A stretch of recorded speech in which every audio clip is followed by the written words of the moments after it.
Super Soul Sisters, yet another amazing episode. My name is Rowena Kajumba, and I must tell you, our Super Soul Sister today, oh my goodness, quite an interesting character. She's very jolly. I think most of you are going to find this out eventually. And our Super Soul Sister is Honorable Betty Kamya, who is now the IGG. You're very welcome, Honorable. Thank you, Rowena. Thank you for giving us time. I know you're busy, but it does mean a lot for young women and girls out there to see that you talk to them. Well, thank you very much. Yeah. And first of all, good evening, viewers, especially the young women out there whom I'm supposed to inspire. Yes. And thank you for having me on this show. And congratulations. It's a great show. I love it. Oh, thank you so much. Oh, my goodness. Yay. Yes. That has definitely made us proud here, the Super Soul Sisters. But now, let's jump straight into the conversation. Except I never thought of myself as a Super Soul Sister. Super Soul Sister. Yes, indeed. I like how she said soul. Yeah. When we talk about Honorable Betty Kamya, or even if we remove the Honorable, now we're talking Betty Kamya. Who were you born to? How was your childhood like? And things of that nature. Betty Kamya is a several decades year old woman. Okay. It's a nice one. I don't need to go into details. Yeah. But I've seen a bit of life. And I'm a mother of 6. Oh, nice. And I was born in Kenya. My childhood started in Kenya. Okay. Those are my earliest memories. My parents are mixed culture. Okay. My mother being a Kikuyu. Oh, nice. May her soul rest in peace. And my father in Uganda. But my journey started in Kenya. Yes. Where I was born. Ah, that sounds And my first 7 years.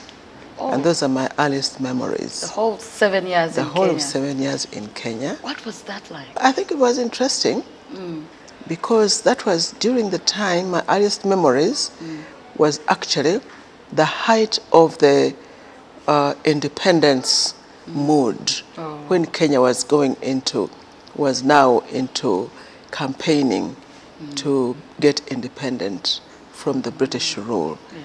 And there was a lot of activity moving up and about and rallies, and I remember Uhuru na Kanu na Uhuru na Kadu, and Kadu and Kanu were the equivalent of UPC and DP then.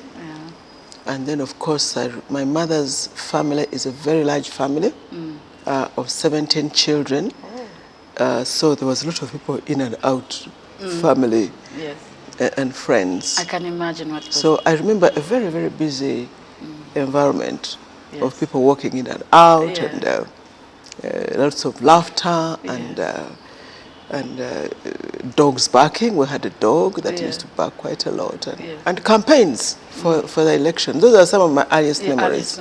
Now, being in a home that had so many people. Yes. Was it always exciting? Were you always trying to, fit in and see what's happening? Why is this going on? Were you that type of inquisitive? Yes, I was. But when you're a child, that is your life. Yeah. You don't know any other. I think you assume that's what happens everywhere. Yeah. And it's a way of life. But yes, I was always inquisitive. I wanted to know what people are saying and why they're saying it. My question was always why. Why? And I remember, I've never said this before, but I'll tell it to you, Rowena. Yes. I remember my mother sometimes referring to me as a Kimbelembele. Kimbelembele is a Kiswahili word for know-it-all, or wiseacre or something like that. So I think I was wiseacre in asking too many questions. Yes. And you had siblings around you? Yes, I'm the 4th child out of 9. Oh, wow. So yes, I have 3. That was even more interesting. 3 older siblings, 2 brothers and a sister, and myself, and the others come after me, boys and 1 girl. So you were with them in Kenya as well? Most of us were born in Kenya, I think. And yes, all of us were born in Kenya, born actually. In Kenya. Okay. When school time came, Yeah, the first part was in Kenya. Yeah. But my father, I think, was so worried that he would be influenced by the Kenyan community, where he was a minority. Yes. And I think he felt maybe dominated. Oh, yeah. So when school time came, he always brought us to Uganda, To Uganda. to start school so that we can grow in the culture. Yes. And also in the language. I mean, I can imagine your mom's family is quite big. Yes. He's in another country, so he pretty much had to take that. He was move. totally dominated, poor man. He had to take that move. Okay, Yes. so now when school starts, you come back to Uganda, yes? When school starts, I was brought to first of all, to my grandmother's Yes. place in Kochi, that is Rakai district, my grandfather and my grandmother. Yes. And I was left there. And I remember that day very well because I started school, and every day I would come back and run to my parents' room and tell them what we have learned. Yes. Then one day I came back and they were not there. Oh dear. They had gone back to Kenya because that's where my father's working. Yes. And they didn't say goodbye to me. They didn't tell me that they're bringing me to stay. Yes. Here I thought we were just visiting. Yes. And that was a bit traumatic because I suppose they thought if they told me I would make a scene or refuse to stay. Yeah. So in their wisdom, they decided not to tell me. So one day I came back from school at lunchtime and I ran to their room and they were not there. Oh. And the luggage was not there. Oh dear. And we had gone with my younger brothers and sisters and they were not there. So they kind of left me in this strange place, abandoned with no information of what had What's happened. going on, yes. So, but I quickly adjusted because I knew my grandmother and I had my Yes. cousins there. They said, oh, let's get for you a school in the meantime. Yeah, because I think we came for Christmas holiday. Okay. Then a term begins in January. January, yes. After Christmas or New Year, then school opened. So I went to the Kania school. That's where I started school. Okay. What school But is then they were arranging for me to go to a boarding school. Later, they arranged for me to go to St. Helens Primary School in Nyamitanga. And that's another journey also. That was in Mbarara. It's a different language. You're just adjusting from this. Yes. And then they take you to boarding school. It's amazing how then people didn't realize that children needed to be engaged and informed and and prepared. Yes. They just made decisions. So when they tell you you're going all the way to Mbara, what went through, if you can recall, what went through your mind?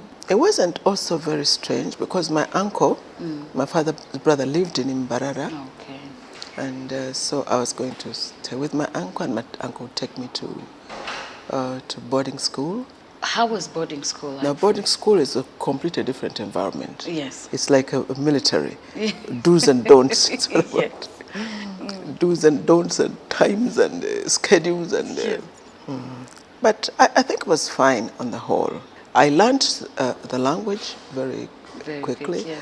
I had to transition very quickly from Kiswahili to Luganda to Nyankore. Hey. Do you have anything in particular where you remember and say,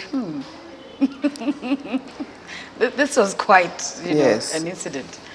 Fast forward, I was in P5. Yes. Now, older girls, Yes. older girls. And I don't know what, I think we'd have dinner at 6 and then we have prayers and go to bed early. Like I think by 7:30 you're in bed. Somebody suggested that we should go and shower after dinner. After dinner. We were supposed to shower Before dinner. So someone suggested that it's more fun to shower after dinner outside because before dinner you go to the bathrooms and they're quite a distance away. From but the here nearer, it's nearer out because everybody's inside. And as we're showering, a pack of dogs came. Ooh. And they were of course barking at us. Yes. And because we had dogs at home, I knew that you don't run away, you stand. So I stood, Yes. but the dogs came at me and everybody ran away. So I turned to run And of course, I was too late. Yes. So I was beaten by the dog, I think one of them. But I didn't realize that I'd been beaten by a dog because I think I was numb. And in any way, I wouldn't tell the matron because I had Because you had broken some rules. And so I slept in the night.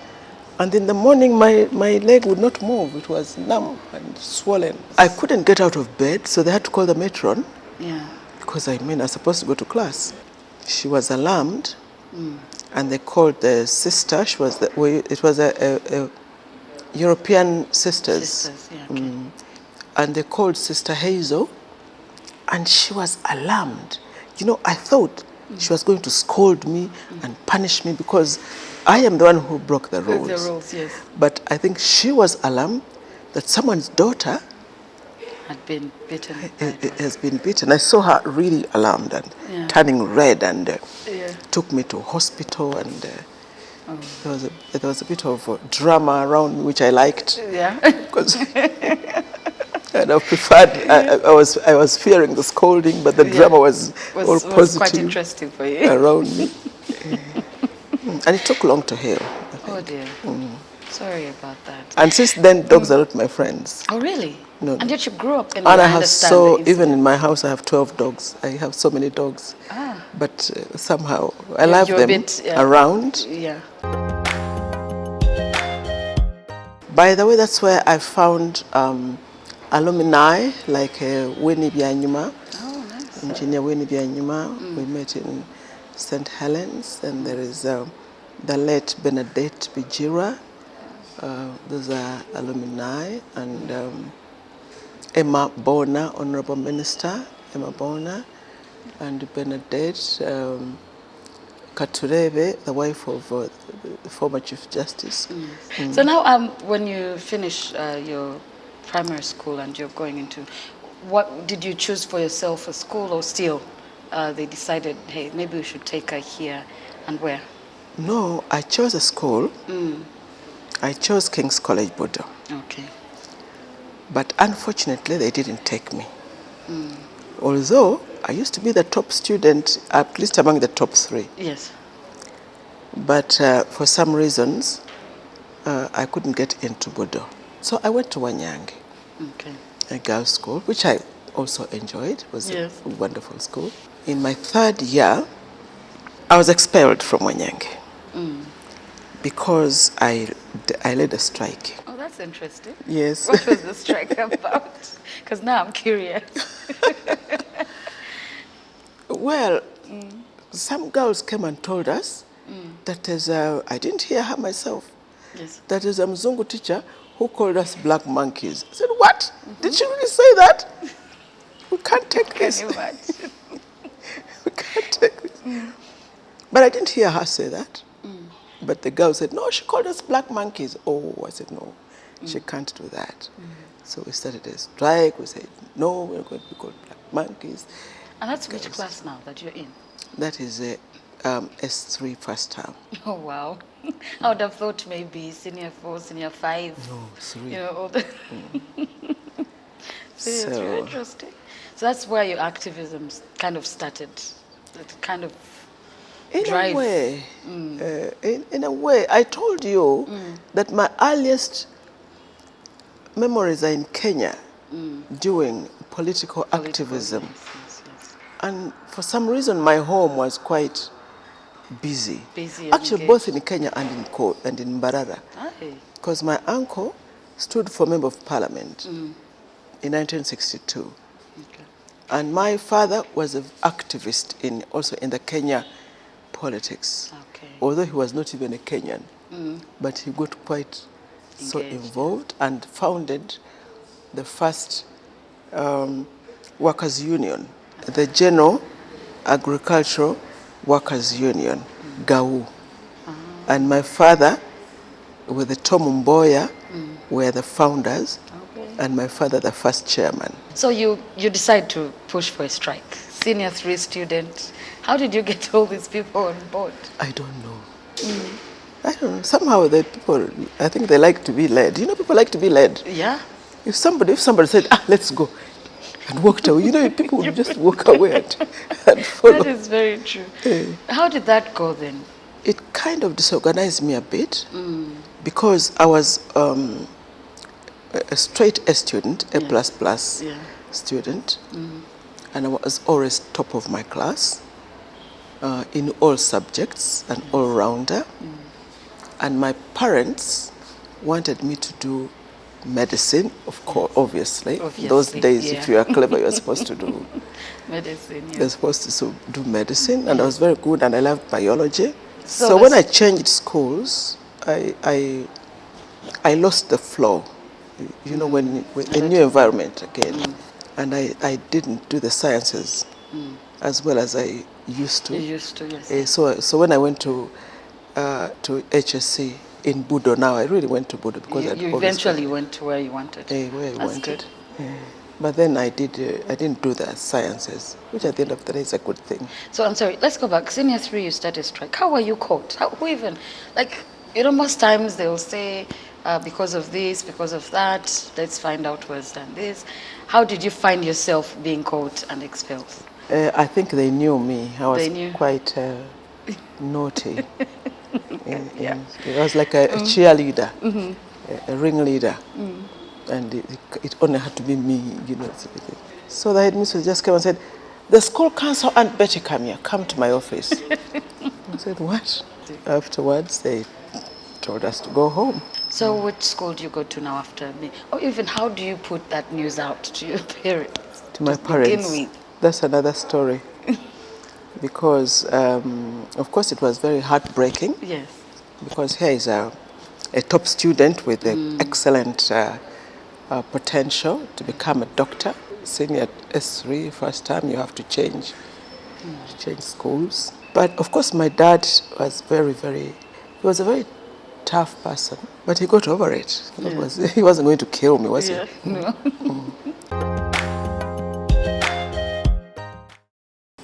A-level, what did you choose to do? No, I was good at sciences, but better at arts, of course. Okay. So I performed very well in arts. And so I did economics, I did geography, I did history and literature. What then do you choose to do next when you're leaving or finishing your A-levels? Yes. Or what even influenced you? Originally, I should have been a lawyer.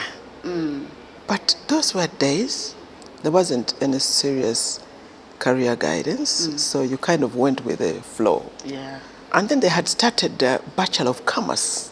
Nice. And it sounded so good, new and cosmopolitan and the thing to do. Originally, it had only been in Nairobi University. Okay. So I did economics because I found the discussions fascinating. Yeah.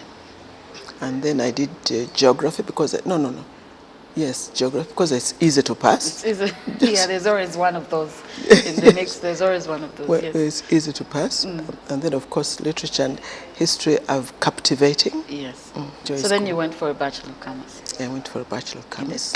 It's important when you get the story from the owner. I like to use the word owner because it's your story, you own it. And our Super Soul sister is Honorable Betty Kamya. We're definitely going to come back because we're still here at Dotash Exclusive and engage more on what happens after, because now we've seen what her life was growing up and now we've reached at a certain level that most people would say it's now up to you, you know? With parents, when you reach that level, that it's now up to you. You decide whether you want to be a success or whatever it is you want to do in your life. We'll be right back. We bring these amazing women here to tell you that you can actually do something that you do set your mind on. Now, she did mention before we went into the break that she decided to go for a Bachelor of Commerce. Now, anyone would wonder, how does this even connect with what she's, well, now maybe currently, but so many times people choose to take courses not knowing where it will lead them. So you do a Bachelor in Commerce at the university. Where is that? Makerere. Okay. Makerere. There was only one university. Anyway, yeah. And that's which year? Which year? The Cairo University, that's 1977 to 80. And that was during the end of the Amin era, where there was a scarcity of everything. absolutely. Everything. And there was no talk of politics. Everybody had been sanitized Yeah. of From, yeah. local politics. But life was not so bad for me. By the grace of God, my father had, I think, well, what you call middle class people or Yeah. whatever, who were fairly privileged, Yeah. I would say. So things were not so bad for us, but there was a lot of scarcity of everything. And then there was the fall of Amin, and my parents went to exile. Okay. And then things changed for the worse, absolutely, because all our property were looted, our house was destroyed, we had to flee our home. My parents went back to Kenya, after so many years away from Kenya. How did this affect you now with your school at this point? Well, I was at university, so I finished.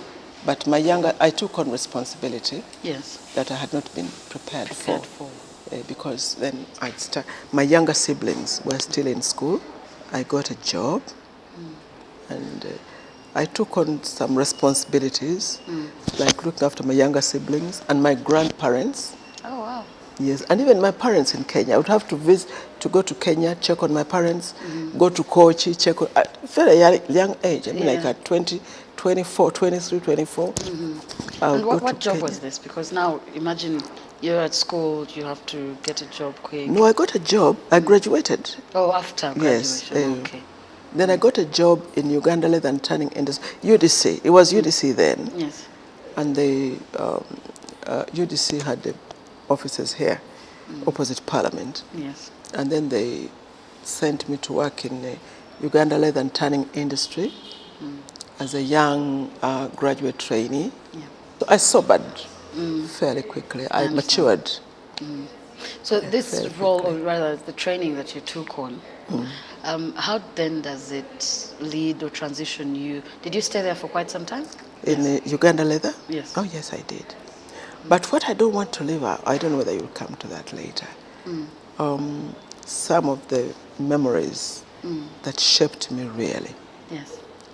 was the passion almost Yeah. that my father and my elder brother used to discuss international politics. Yes. That was the time of the Cold War. Yeah. The Cold War. And our dinner table was full of stories of Kennedy and Khrushchev and America, there was Henry Kissinger, and you know, those were names that were always thrown, Yeah. and Lenin, and there's so much international politics at our dinner table at home. So you said you worked for a bit in Ginger there for how many years? 10 years actually. 10 years? Yeah. So 10 years on, what makes you feel like I need to move on to the next step? Or why then do you move? By this time, NRM has taken government, and things have changed a bit because the economy was totally closed, absolutely closed. But there was a ministry of supplies, and they had a minister, and his name was called Moses Apiliga, and his job was to allocate, which we called essential commodities, because the other commodities were not even thought about. Yeah. But we needed some essential commodities like soap, like sugar, and the minister of supplies, called Moses Apiliga, sitting here in Roger Chambers, used to allocate essential commodities. So if you wanted, you have to wake up very early in the morning and line up. And then the minister asks you, what do you want? Sir, I would like to buy some crates of soda. Why? Oh. And then you would lie, I have a wedding. Prove it. So you go to NASA. NASA started a long time ago. and they'd bring some You need fake, to bring your proof. yeah, the card, invitation card. I have a There's wedding. a wedding for soda. And they say, oh, so you have a wedding? Okay. Inside. Give her 2 crates of soda. Pa, minister. Oh, wow. People don't realize that's where we came from. People They don't remember these don't things. remember these things. Well, most people now don't know really. Don't They know just them. hear the I see you are looking at me as if I'm They sure. just hear the stories. No, so now the regime has changed and things are a bit different. And 10 the years economy after. is opening up a bit. Yes. So they advertised it, and I thought it was time to move on from Ginger, which Yes. is also another closed Yeah. community. And I got a job in Uganda breweries. Okay. I moved back to Kampala. Kampala. Yeah. Then Were the you economy. marketing then? What Yes, were you- marketing. Okay, marketing. Oh yeah. Oh, that you can tell who drinks Bell. That's my line. Absolutely. Really? And the new image of Bell. You can tell who drinks Bell. Oh, Absolutely. That was my selling line. nice. And club, we had It's Got What You Want. That was during my time. The economy opened up, the society opened up, Europeans started coming back, Asians started coming back. We started seeing new things. Yeah. So I moved back to Kampala So you worked with Uganda Brewers for how long now? for 5 years. You So I left Uganda Breweries and became executive director of the Wildlife Center in Entebbe, which was a completely new sector, very interesting, wildlife especially, conservation. So when you go to Uganda Wildlife, how was that like for you? Because now this is totally different. Yes? Absolutely. It's completely different. Along the way, you get trained as a corporate manager. Okay. And corporate management is about putting the different skills together and getting the best out of them. Create an environment for your staff to enjoy working, and then you get the best out of them. What was the peak for you there that you say, I'm so proud of this moment while I was here? That was the time when I really went into full-time opposition politics Yes. of reform agenda. It was quite interesting because that's a government institution Yeah. which I was heading. And that was crazy. Now I look back and I say it was crazy. Yeah. Because it's not as if I didn't need the job, I needed the job. Yeah. But the rebellious person in me you. Yeah. took on. And that was the height of my political opposition activism. Yeah. When I joined Dr. Besigye, and we formed, I went behind him and we formed Reform Agenda, and Reform Agenda transitioned into FDC. Which year was this though? As you were Now we're talking about 2000. 2000, okay. But the worst moment during that time was the loss of my husband, Spencer Turomwe. He died in 2003. And he was also a politician, very active.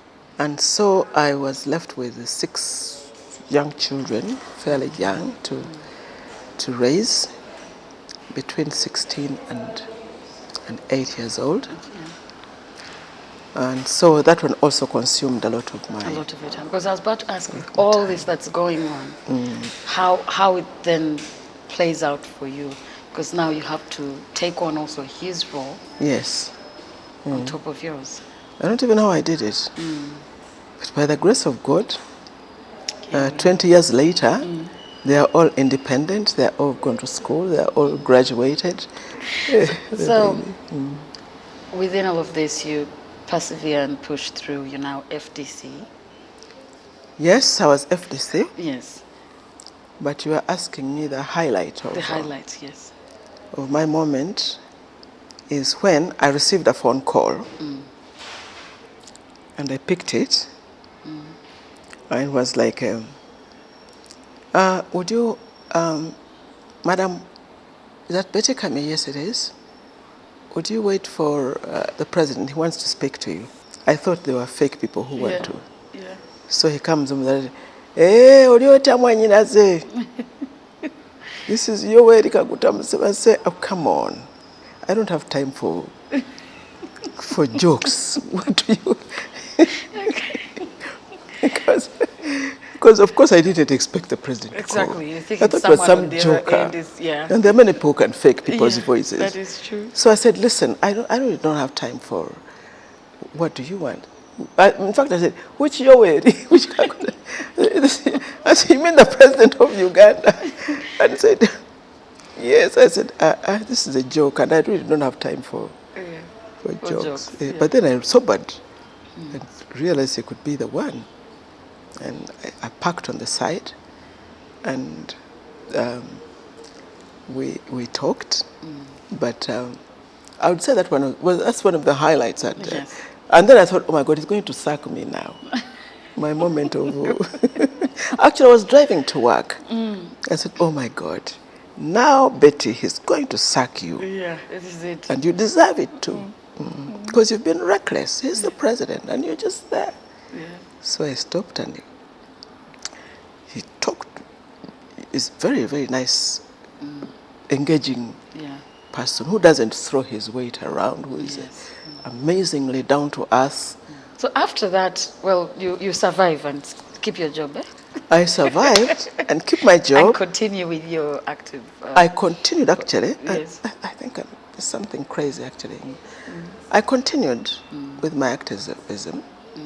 One time, because he called me again and was asking me, "You are a bright girl," and he says it even here. "Why are you wasting your time there in the la la la la?" I can imagine how it was said. "You're a bright girl, but you're there wasting your time in la la la," when you can be serving your country in a better way. And then I invited him to visit us, because one of my key functions at the Wildlife Center was to fundraise and to set up a trust fund for the animals. It was a key deliverable, which nobody had done, my predecessors.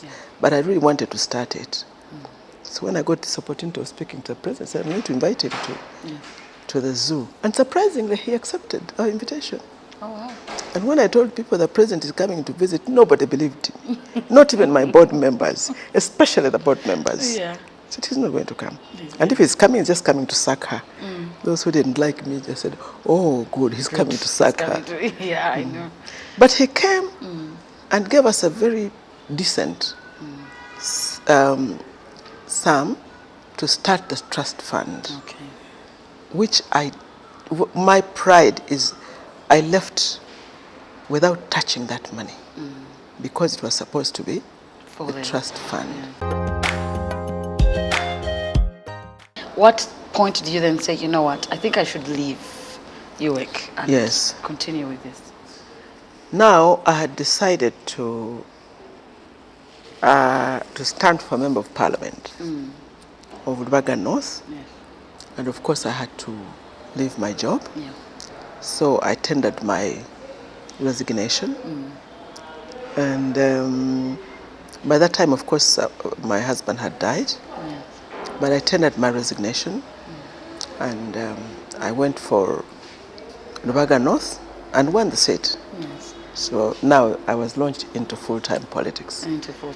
I became Member of Parliament, and since then, people know me as a politician. But I did not set out to be a politician. You are not set out for that? No, I didn't set out to become a politician. You did. How easy was that, being a first-time, Member of Parliament at the time? Well, it was quite interesting because that was before it had been the movement system. Yes. And in 2006, when I stood for Member of Parliament, it was the first time that we had multi-party elections. And I had come on the ticket of FDC. And at the end of the year, during those days, because it was even the press used to follow things in a different way, closely. At the end of the year, they would vote, they would ask the public to vote their best member of parliament Nice. every end of year. And they would announce the most voted for person. So it was the readers who used to vote, fill in a form and send it back. And in that year, 2006, I was voted best performing member of parliament by the New Vision, by Bukedde, and by the Monitor. And then the Observer voted me best dressed MP. Nice. So it was it was a good year for you. It was a good year. It was a good year for you. You decide, you know what, I cannot just be a member of parliament. I could probably lead this country. Why not? And you know, that was not something that most people could have probably expected or seen happening.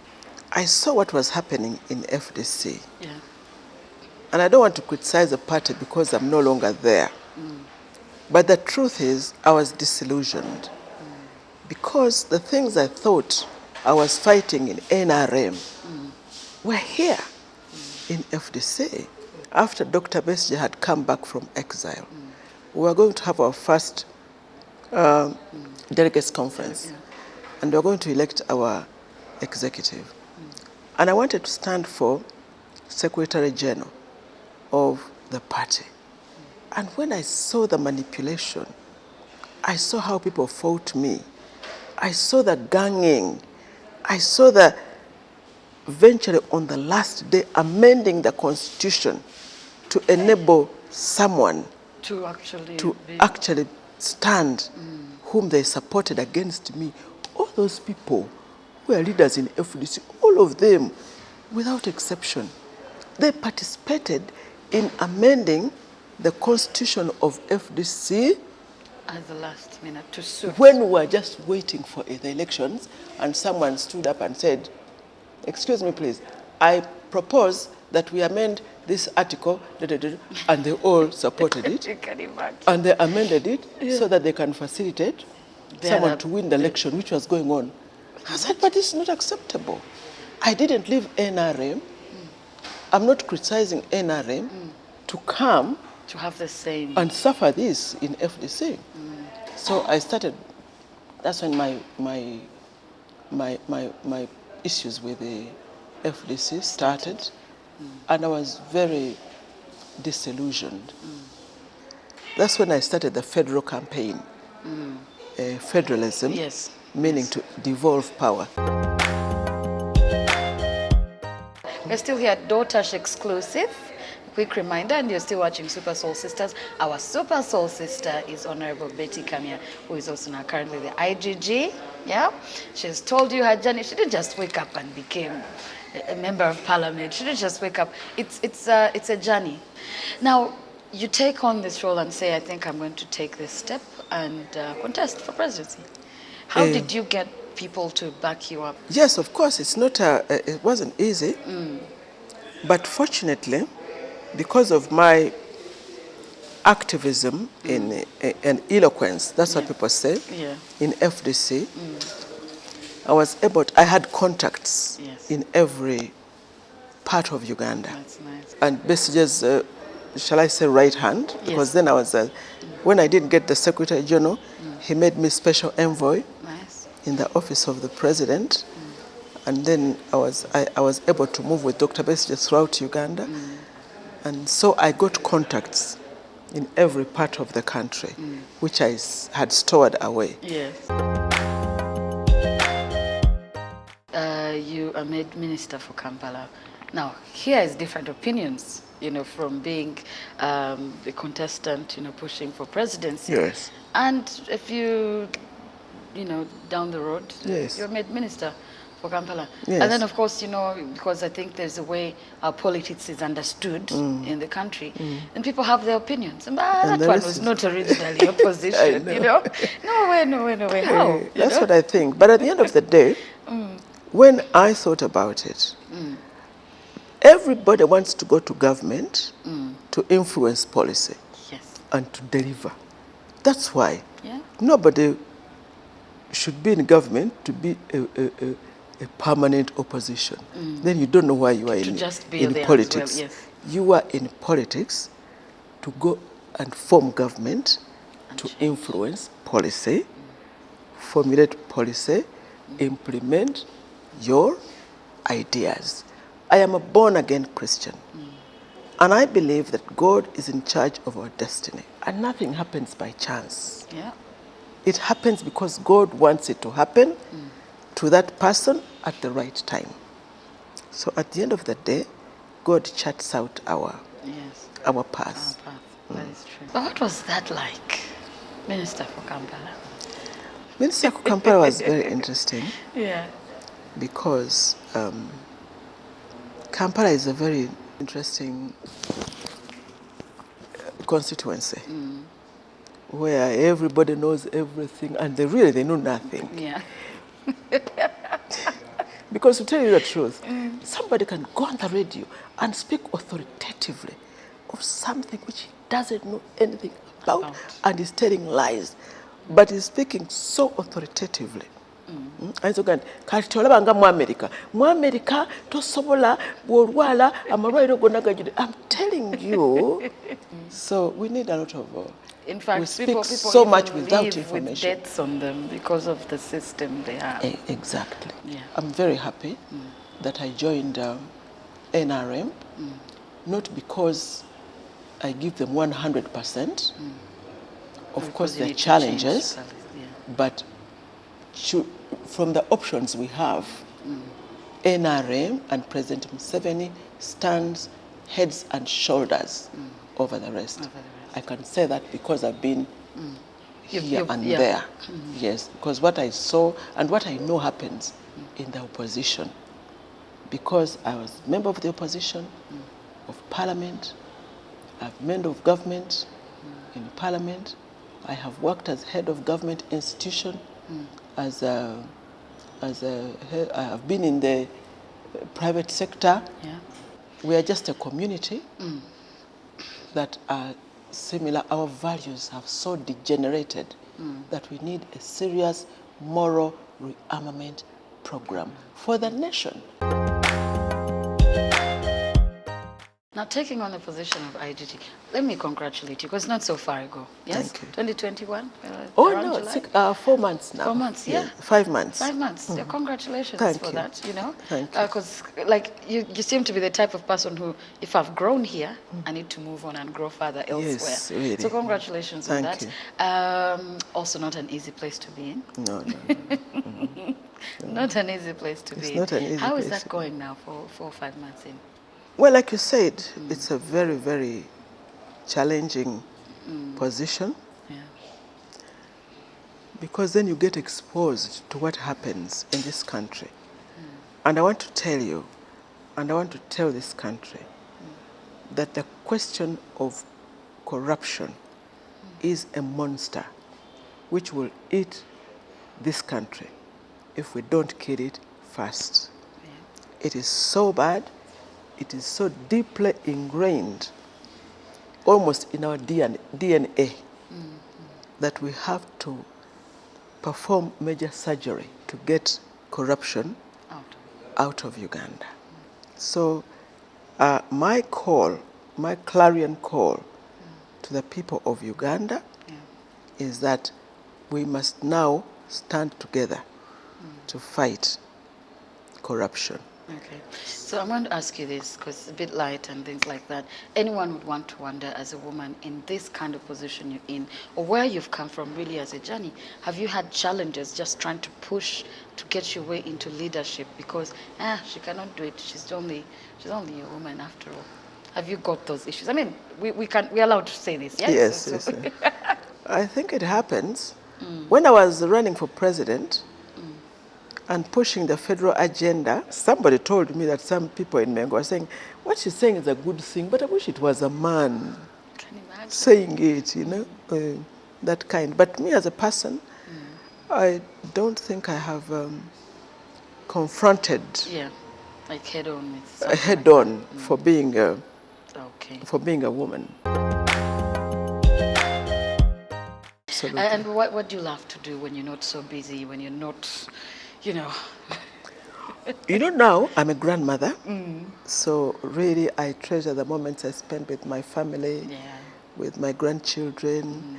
So I set up a play area with a swing and like a nursery in my garden. Nice. Then I invite my grandchildren some weekends and to come with their nannies if their parents don't want to come, and spend time with me. I enjoy spending time with my grandchildren. I also enjoy traveling. My family is all over the world. So I mean, you started from way back. yes, I do a lot of that. My very important activity is serving God through the church. Yes. By the grace of God, I sit on the Provincial Assembly of the Archbishop. That's the highest organ in the Church of Uganda. I also sit on the Bishop's Synod. That's the highest organ in the diocese. So I sit in Namirembe Diocese Synod and in my church also. So I spend a lot of time in my church. That's a good way to spend your time. Yes. Now it's the Women's Month. Yay. Yes. And we love this year because now we can then not be judged for saying or talking about some of these things.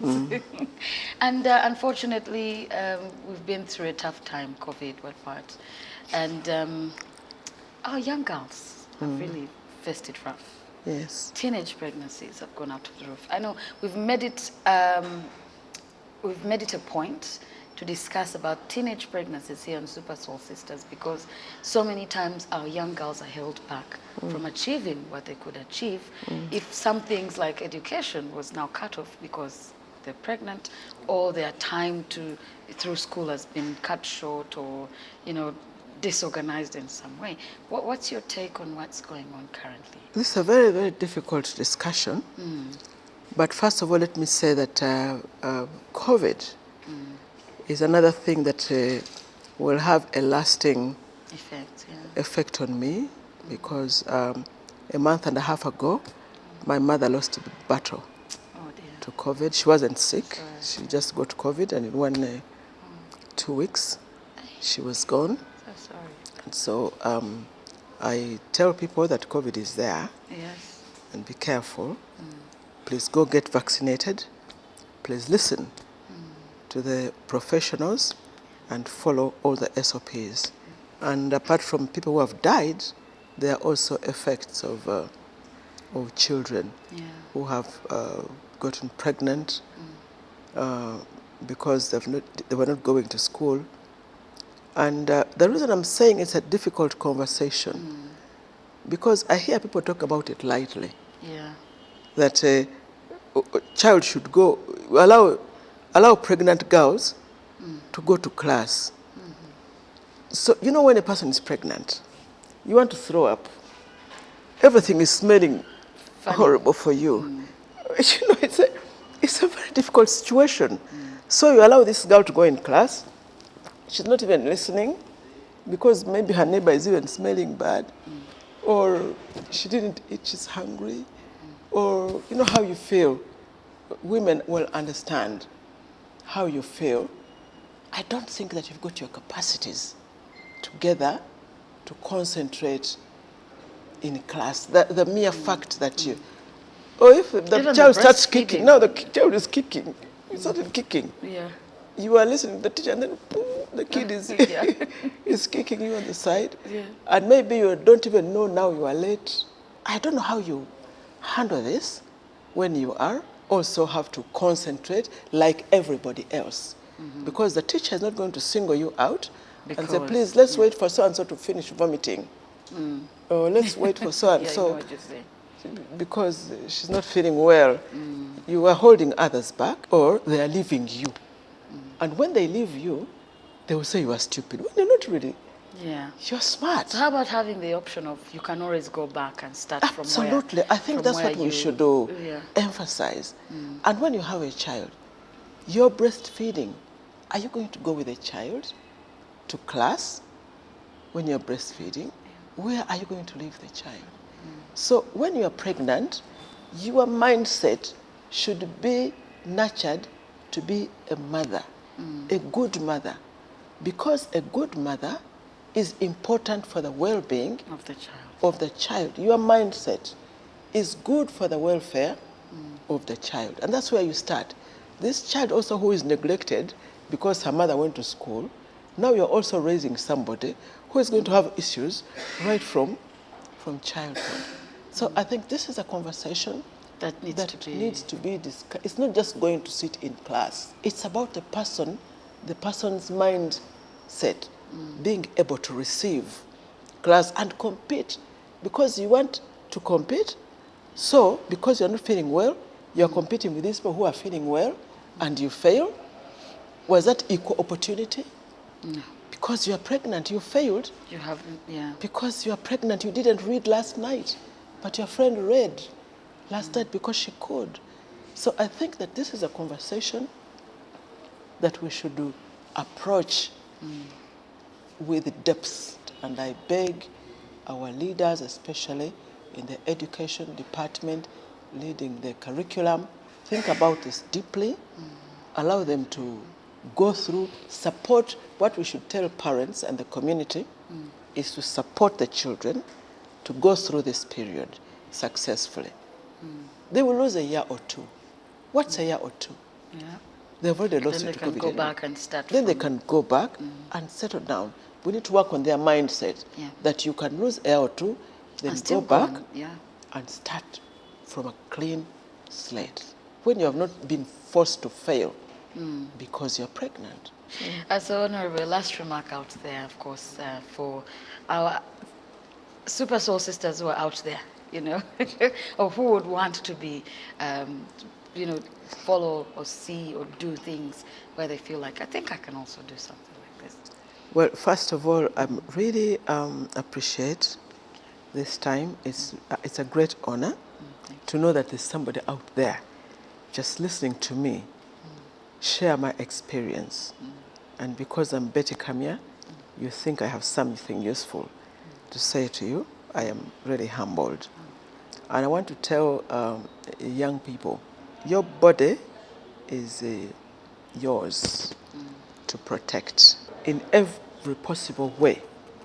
Because I hear over there are feminists, over activists who say, allow them to dress as they want. I saw a debate of some young girls on TV, and they're saying, we should dress as we want because it is our right.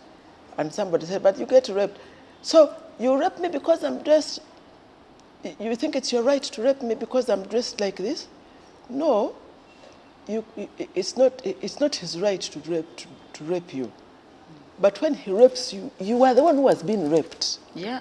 Even if he's killed, you are the one who has been raped. And if your short dress is the one that is causing people to sin, and the sin hurts you, then think about that, yourself. And I'm telling you, young girls, let me be open about this. Men's sexuality is on top. So no, yes, it's just very, and he rape you. Once he's get what he wants, he forgets about you. It's not as if he was really attracted to you. No, he had a problem and you are available. And he's solving and you look like you are available. So please look after yourselves, protect yourselves with your mind, with your body. Don't put yourself at risk and respect yourself. We respect you as well. Indeed. Well, thank you so much. That is a very good one in regards, or rather, after what we just talked about. Sometimes what happened to the young girls in this COVID, sometimes it's purely our wrong decisions, yeah? But thank you so much, Honorable Betty Kamya, who's also the IGG of this amazing, amazing country. Oh, but let me say, you're a very good moderator. You make people give their secrets. It's not right. She made me pour out all my secrets. You're a witch. Well, I am glad I was able to do that. I thank you so much for appreciating. Well, here we are sharing our stories as sisters. It was a nice time. Yes. Thank you. Honorable Betty Kamya there, and of bye. course she's very, very, very hilarious. Some of these things you're like, Okay, but it's good to look into and say, hey, we're all humans, we all do things, we all go through experiences. These experiences make us, and maybe it's good to have the social connection. We're still at Dotash exclusive, just so we don't forget, eh? And my name is Rowena Kachumba, Super Soul Sisters. I hope you enjoyed. Till next time, bye.